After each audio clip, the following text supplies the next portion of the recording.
لله الذي شرفنا على سائر الأمم برسالة من اختصه من بين الأنام بجوامع الكلم وجواهر الحكم صلى الله تعالى على خير خلقه محمد وعلى آله وأصحابه وبارك وسلم ما نطق اللسان بمدحه ونسخ القلم سبحان الله. أما بعد فأعوذ بالله من الشيطان الرجيم. بسم الله الرحمن الرحيم. قل إن كنتم تحبون الله فاتبعوني يحببكم الله سبحان الله ويغفر لكم ذنوبكم والله غفور رحيم.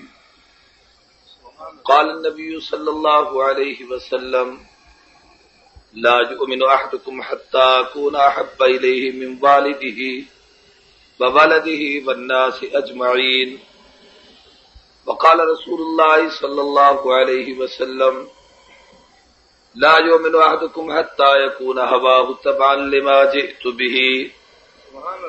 وقال رسول الله صلى الله عليه وسلم البرع مع من أحب. وقال النبي صلى الله عليه وسلم حبك الشيء يعمي ويسم. وقال النبي صلى الله عليه وسلم حبب إلي من دنياكم ثلاث الطيب والمرأة الصالحة وجعلت قرة عيني في الصلاة أو كما قال رسول الله صلى الله عليه وسلم.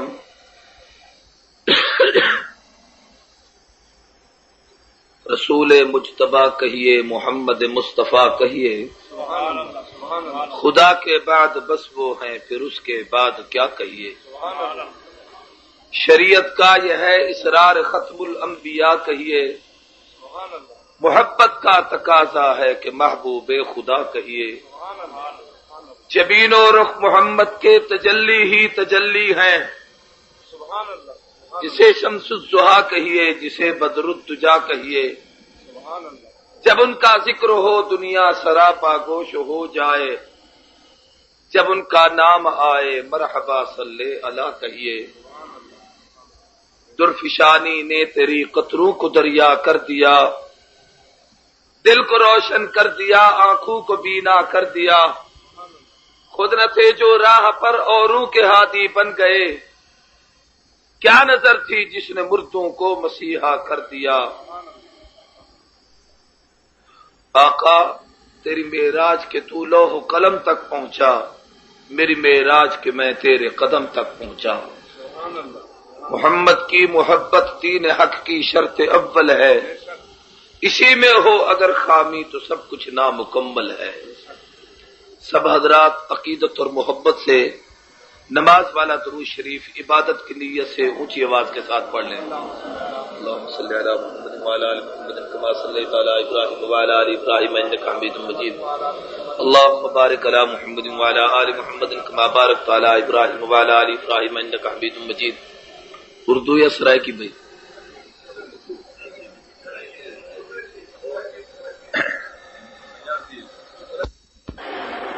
واجب الاحترام برادران اسلام، بزرگوں، دوستوں اور بھائیوں، مجھ سے پہلے آپ نے قابل قدر علماء کرام حضرت عثمانی صاحب، علامہ انقلابی صاحب اور ہمارے مختوم مولانا رحمانی صاحب، ان تمام علماء کرام اور بزرگان دین کے مواعظ حسنہ سے مالا مال ہوئے. جلسے کا عنوان سیرت النبی و صحابہ ہے اور یہ عنوان اشتہار سے واضح ہے. ہمارے برادر عزیز اور جماع سال ابھرتا ہوا شہزادہ خطیب محمد اسلم سلمی صاحب کی کاوش ہے، دوستوں کا ان کے ساتھ تعاون ہے. اللہ تبارک و تعالی آپ لوگوں کو بہتر جزا عطا فرمائے. سیرت طیبہ کے حوالے سے بہت سارے عنوانات ہیں، مضامین ہیں جس پر آدمی گفتگو کر سکتا ہے اور ہونی چاہیے. میں خود کئی چیزیں ذہن میں سوچ رہا تھا کہ آج سیرت کے کس پہلو پر میں گفتگو کروں. مجھ سے پہلے علامہ رحمانی صاحب نے یہی آیت کریمہ پڑھی اور یہ کہہ کر سٹیج چھوڑ دیا کہ میں نے تبرکن آیت پڑھی ہے. تو میں نے یہ سوچا کہ چلو اسی کی مناسبت سے کچھ باتیں میں عرض کر دیتا ہوں۔ میں نے برکت کے لیے چند احادیث مبارکہ بھی تلاوت کی ہیں، ان احادیث کا بھی معنی اور مطلب اختصار سے آپ کے سامنے عرض کروں گا۔ بالخصوص اس میں ایک حدیث ہے جس پر تفصیل سے بات کرنا چاہتا ہوں، اور وہ حدیث بڑی عجیب ہے کہ اللہ کے نبی نے فرمایا لوگوں مجھے تمہاری دنیا میں سے 3 چیزیں پسند ہیں۔ صرف میں یہ بتانا چاہتا ہوں کہ رسول اللہ کی وہ پسندیدہ چیزیں کون سی ہیں اور وہ کیوں پسند ہیں۔ قابل قدر دوستو، ہر شخص دنیا میں چاہتا ہے میں کامیاب و کامران ہو جاؤں۔ اس وقت جتنے نقشے ہم کو نظر آتے ہیں، میں اور آپ دیکھتے ہیں، کوئی تاجر ہے، کوئی کاروبار کر رہا ہے، کوئی زراعت کر رہا ہے، کوئی ملازمت کر رہا ہے۔ کسی سے پوچھو تم یہ کیوں کرتے ہو، وہ کہتا ہے میں کامیاب ہونا چاہتا ہوں۔ اللہ کے قرآن سے پوچھتے ہیں اللہ کامیابی کا کیا راز ہے؟ اللہ فرماتے ہیں قل ان کنتم تحبون اللہ۔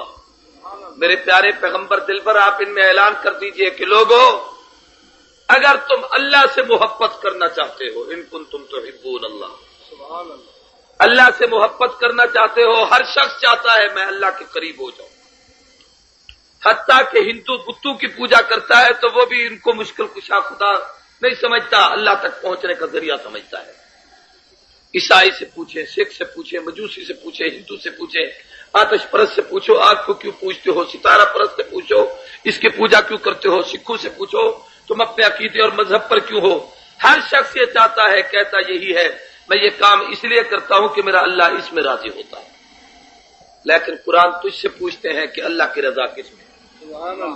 اللہ کے قرآن نے بتایا کہ اللہ نے بتایا محبوب آپ اپنی امت میں یہ اعلان کر دیجئے کہ لوگوں یہ دنیا کے جتنے نقشے تم اللہ کی رضا کے لیے تلاش کر رہے ہو ان میں سے کسی کام پر اللہ راضی نہیں۔ اللہ کی رضا چاہتے ہو تو رسول اللہ کی ادا چاہو، اس کی رضا صرف پیغمبر کی ادا میں ہے، اس کی عبادت نبی کی اطاعت میں ہے، اللہ کے ہر حکم پیغمبر علیہ الصلوۃ والسلام کے ہر عمل کی تعمیل ہے۔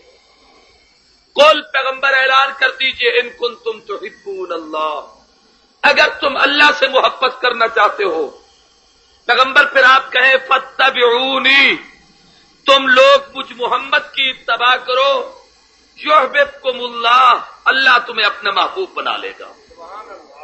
میرے دائیں بائیں اساتذہ کی صف کے علماء بیٹھے ہیں، میں یہاں ایک بات کہنا چاہتا ہوں، پوری توجہ سے اس کو سمجھو گے تو سمجھ آئے گی۔ آدمی یہ چاہتا ہے کہ میں اللہ سے محبت کروں، ان کنتم تحبون اللہ، اگر تم اللہ سے محبت کرنا چاہتے ہو، اللہ کا قرب حاصل کرنا چاہتے ہو تو رسول اللہ کی اتباع کرو۔ تو جو کسی سے محبت کرتا ہے تو محبت کرنے والے کو محب کہتے ہیں۔ کیا کہتے ہیں؟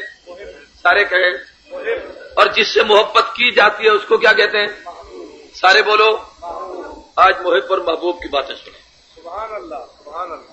بندہ چاہتا ہے میں بنوں محب، اللہ بنے میرا محبوب، میں اللہ سے محبت کرنا چاہتا ہوں۔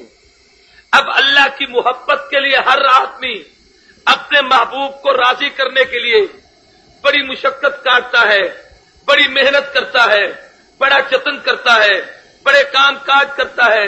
دوست کو راضی کرنے کے لیے جان بھی دینی پڑتی ہے، محبوب کو راضی کرنے کے لیے مال بھی قربان کرنا پڑتا ہے، محبوب کی رضا کے لیے وطن بھی چھوڑنا پڑتا ہے، محبوب کو راضی کرنے کے لیے اولاد کی قربانی بھی دینی پڑتی ہے، محبوب کو راضی کرنے کے لیے پتہ نہیں کتنی محنتیں آدمی کرتا ہے۔ ہر شخص اس لیے سب کچھ کرتا ہے میرا یار مجھ سے کسی طریقے سے راضی ہو جائے۔ اللہ کہتے ہیں اگر تم مجھے راضی کرنا چاہتے ہو، تم محب بننا چاہتے ہو، مجھے محبوب بنانا چاہتے ہو تو میری رضا تمہیں کیسے ملے گی اور تم مجھے کیسے راضی کر سکتے ہو؟ حالانکہ بہت بڑا فرق ہے، ہم حادث ہیں، وہ قدیم ہے، ہم فانی ہیں، وہ باقی ہے، ہم کمزور ہیں، وہ قوی ہے، ہم بے سر و سامان ہیں، وہ اپنی طاقت اور قدرت والا ہے، ہم اس کو دیکھ نہیں سکتے، ہم براہ راست اس کی کوئی بات سن نہیں سکتے، ہماری براہ راست وہاں تک کوئی رسائی نہیں، پھر ہم اس کو اپنے محبوب کیسے بنا رہے ہیں، وہاں تک پہنچ کیسے سکتے ہیں؟ اللہ کہتے ہیں میں تمہیں ایک راستہ بتاتا ہوں جس راستے سے تم میرے قریب آ سکتے ہو۔ پیغمبر اعلان کر فاتبعونی یحببکم اللہ، تم تو رب تک نہیں پہنچ سکتے، تم تو اللہ تبارک و تعالیٰ کو تم نے نہیں دیکھا، تم اللہ کی حقیقت و اس کی حیت کو تم نہیں سمجھ سکتے، تم اللہ تبارک و تعالیٰ تک نہیں پہنچ سکتے، لیکن رب نے ایک راستہ دیا ہے، ذریعہ بنایا ہے، واسطہ بنایا ہے، اور وہ واسطہ امت اور خالق کے درمیان ایک ربط کی صورت ہے۔ تم اس رابطے تک پہنچو، یہ رابطہ تمہیں وہاں تک پہنچا دے گا۔ وہ کیا ہے؟ فاتبعونی، تم رسول اللہ کی تابعداری میں آؤ، نبی کی اتباع سے تم اللہ تک پہنچ جاؤ گے۔ توجہ کرنا، بات کو سمجھنا۔ آدمی کیا چاہتا ہے؟ میں کیا بنوں؟ محب، اور اللہ کیا بنے؟ اونچی بات سے اللہ کیا بنے؟ اور آپ کو پتا ہے محب محبوب کو جب مناتا ہے، علامہ قریشی رحمۃ اللہ علیہ نے لکھا ہے اس کے لیے کئی قسم کی قربانیاں دینی پڑتی ہیں۔ ایک قربانی اس کے لیے یہ بھی ہے کہ دن میں کئی مرتبہ اس کے دروازے پہ تھکے کھاتا ہے، آتا ہے جاتا ہے، آتا ہے جاتا ہے، آتا ہے جاتا ہے، اور پھر اس سے اگلی منزل طے کرتا ہے۔ محبوب کو راضی کرنے کے لیے مال بھی قربان کرتا ہے، محبوب کو راضی کرنے کے لیے ایک پیٹ پہ پتھر باندھنے پڑے، بھوک اور پیاس کو برداشت کرنا پڑے، یہ بھی کام کرتا ہے۔ اس سے بھی زیادہ بڑی قربانی دیتا ہے، وطن چھوڑتا ہے، گھر بار چھوڑتا ہے، بیوی بچے چھوڑتا ہے، کاروبار چھوڑتا ہے، حتیٰ کہ اپنے پہنے ہوئے کپڑے اتار دیتا ہے، کفن کے ٹکڑے پہنتا ہے، دیوانوں اور پگلو کی طرح اپنے محبوب کے دروازے کے ارد گرد باہر چکر لگا رہا ہے، پگلو کی طرح پھر رہا ہے۔ کیا مقصد ہے؟ کہ میرا محبوب راضی ہو جائے۔ یہ ساری منزلیں ہر شخص اپنے محبوب کو راضی کرنے کے لیے طے کرتا ہے۔ اللہ کہتے ہیں اگر تم مجھے راضی کرنا چاہتے ہو، مجھے اپنا محبوب بنانا چاہتے ہو، تو پھر جو میرا محبوب ہے، جو کس کا؟ اللہ کہتا ہے جو میرا محبوب ہے تم اس کی اتباع کرو، میں تمہیں اپنا محبوب بنا لوں گا۔ اب ذرا بات کو سننا، بڑی عجیب بات کہتا ہوں۔ اے اللہ وہ تیرا محبوب کیسے بنا؟ فرمایا اس نے بھی وہ پہلے محب بنا ہے، پھر اس نے مجھے اپنا محبوب بنایا ہے، پھر میری محبت پہ یہ منزلیں طے کی ہیں کہ دن میں تم تو 5 دفعہ آتے جاتے اللہ کے دروازے پہ ہو کہ محبوب کو راضی کرنے کے لیے فجر کو آئے ہو، ظہر کو آئے ہو، عصر کو آئے ہو، مغرب کو آئے ہو، عشاء کے آئے ہو۔ میرے محبوب نے جہاں تک بسر کیا اپنے اللہ کو راضی کرنے کے لیے فجر بھی ادا کی، ظہر بھی پڑھی، عصر بھی پڑھی، مغرب بھی پڑھی، عشاء بھی پڑھی، چاش بھی پڑھی، ابابین بھی پڑھی، تہجد بھی پڑھی، اشراق بھی پڑھی، تحیت المسجد بھی پڑھی، تحیت الوضو بھی پڑھی۔ جن میں کئی بار رب کے دروازے پہ آئے کہ کسی طریقے سے محبوب راضی ہو جائے، اور جب مال دینے کا وقت آیا تم سال میں 1 دفعہ 40واں حصہ زکات دیتے ہو۔ میرے محبوب نے اپنے محبوب کو راضی کرنے کے لیے اتنی بڑی قربانی کی ہے کہ جو کچھ گھر میں آیا ہے سب لٹایا ہے، جو ملا ہے وہ سب کا سب قربان کیا ہے۔ قربان کرنے کی انتہا ہے کہ دن کو ہزاروں کا ڈھیر لگ جاتا تھا، مسجد نبی میں انبار ہوتا تھا، شام کے سورج غروب ہونے سے پہلے پیغمبر سب کچھ لٹا دیتے تھے، حتیٰ کہ پوری زندگی میں ایک دن بھی پیغمبر کے پاس زکات کے نصاب جتنی دولت جمع نہیں ہوئی۔ آقا اپنے محبوب کو راضی کر رہے ہیں۔ اس سے اگلی قربانی دی، بھوک پیاس برداشت کی ہے۔ تم اپنے اللہ کو راضی کرنے کے لیے بھوک پیاس رمضان کے مہینے میں روزے رکھتے ہو۔ میرے پیغمبر نے رمضان کے روزے رکھے، شوال کے روزے رکھے، محرم الحرام میں روزہ رکھا، جمعۃ المبارک جمعرات کے روزے رکھے، پیر کے دن کا روزہ رکھا، ہر مہینے ایام 20 دن 3 دن کے روزے رکھے، محرم الحرام کی 9-10 تاریخ کے روزے رکھے۔ یہ سارا تسلسل اس لیے تھا کہ محبوب راضی ہو جائے۔ کون راضی ہو؟ اونچی آواز سے یار، محبوب راضی ہو جائے۔ اس سے بھی اگلی منزل، سبحان اللہ۔ بھئی یار کو راضی کرنے کے لیے جان بھی دی، چکر لگائے، مال بھی قربان کیا، بھوک پیاس بھی برداشت کی۔ اب اس سے بھی اگلی محبت اور عجیب ہے کہ اس آقا کو راضی کرنے کے لیے محبوب خدا آمنہ کے در یتیم نے جب حضور محب بنے اور ابھی اللہ کو محبوب بنا رہے ہیں، توجہ کرنا، سبحان اللہ، جب اپنے محبوب سے تعلق جوڑا ہے تو محبوب کو راضی کرنے کے لیے پہلے مکہ چھوڑا ہے، پھر اللہ کے اس گھر میں آنے کے لیے محبت کے انداز میں یہ کپڑے لباس بھی اتار دیا ہے، بیوی بچوں کو بھی چھوڑ دیا ہے، کفن کے 2 ٹکڑے پہن لیے ہیں، سر ننگا ہے، پاؤں میں جوتا ہے تو وہ بند نہیں ہے، سر پہ پگڑی اور کپڑا نہیں ہے، کفن کے 2 ٹکڑے پہنے ہوئے ہیں، اللہ کے گھر کے ارد گرد دیوانوں کی طرح چکر ہے، لبیک اللہم لبیک لبیک لا شریک لک لبیک ان الحمد والنعمت لک والملک لا شریک لک، یہ محبوب چکر لگا رہے ہیں۔ اور جب یہ ساری منزلیں طے ہوئی ہیں، اب اللہ نے کہا اب تو میرا محبوب، اب تک تو محب بنا تھا مجھے محبوب بنانے کے لیے، اور جب کوئی کسی کے لیے قربانیاں دیتا ہے تو پھر یقیناً اس کے قریب ہوتا ہے۔ اللہ کے محبوب جب قریب ہو گئے، اب رب نے آقا کو اپنا محبوب بنا لیا۔ یہ ربط باہمی امت کو وجہ صد تفاخر ہے، تمہارا ہے خدا محبوب، محبوب خدا تم ہو۔ سبحان اللہ، سبحان اللہ، بے شک، آقا اللہ کے محبوب، اللہ آقا کے محبوب۔ سبحان اللہ، اب ذرا توجہ سے بات کو سمجھنا جو میں چیز سمجھانا چاہتا ہوں۔ تو محب محبوب کو منانے کے لیے ساری قربانیاں دیتا ہے۔ بے شک، اللہ کہتے ہیں اگر تم مجھے راضی کرنا چاہتے ہو، مجھے اپنا محبوب بنانا چاہتے ہو تو یہ ساری قربانیاں دینی پڑے گی، لیکن ان قربانیوں میں ادا رسول اللہ کی ہو۔ سبحان اللہ، جیسے پیغمبر نے نماز پڑھی ویسے پڑھنی پڑے گی، جیسے نبی نے روزہ رکھا ویسے رکھنا پڑے گا، جیسے پیغمبر نے زکات دی ویسے ادا کرنی پڑے گی، جیسے محبوب نے حج کیا ویسے حج کرنا پڑے گا، جیسے پیغمبر نے جہاد کیا ویسے جہاد کرنا پڑے گا، جیسے پیغمبر نے تجارت کی ویسے تجارت کرنی پڑے گی، جیسے محبوب نے معاملات طے کیے ویسے معاملات طے کرنے پڑیں گے۔ فاتبعونی، پیغمبر اپنی زندگی نمونے کے طور پر ان کو پیش کر اور کہ تم میری اتباع کرو۔ جب تم رسول اللہ کی اتباع کرو گے، یحببکم اللہ، توجہ کرنا اور نتیجہ سننا، اللہ کہتے تم میرے یار کی اتباع کرو، ان کے نقشے قدم پہ چلو۔ تم تو تھوڑی چیز مانگ رہے تھے کہ تم محب بننا چاہتے ہو، اللہ کو محبوب بنانا چاہتے ہو، جب تم میرے یار کی اتباع کرو گے میں اس سے بڑا انعام دوں گا کہ یحببکم اللہ، میں اللہ تمہیں اپنا محبوب بناؤں گا۔ کیا مطلب؟ تم چاہتے تھے ہم محب بنے، اللہ محبوب بنے، جب تم نبی کے بن جاؤ گے پھر اس وقت اللہ محب بن کے تمہیں محبوب بنا لے گا۔ سبحان اللہ، سبحان اللہ، سبحان اللہ، کتنا بڑا انعام ہے اس امت پر کہ اللہ کے محبوب بن جائے۔ بے شک، سبحان اللہ، لیکن یہ محبوبیت کا اعزاز ملے گا نبی کے صدقے سے۔ بے شک، کن کے صدقے سے؟ نبی کے صدقے سے، کیوں؟ توجہ کرنا، محبوب کی ہر بات محبوب ہوتی ہے، بے شک، ہر ادا۔ محبوب ہوتی ہے، وہ بولے یار محبوب ہوتی ہے، میں اپنے طور پر تو موضوع بڑا میٹھا رکھا ہوا ہے، آپ اس کو خشک سمجھ رہے ہیں میرے خیال ہے میٹھا ہے، اور پریشان ہو رہے ہیں۔ توجہ سے میری بات سنیں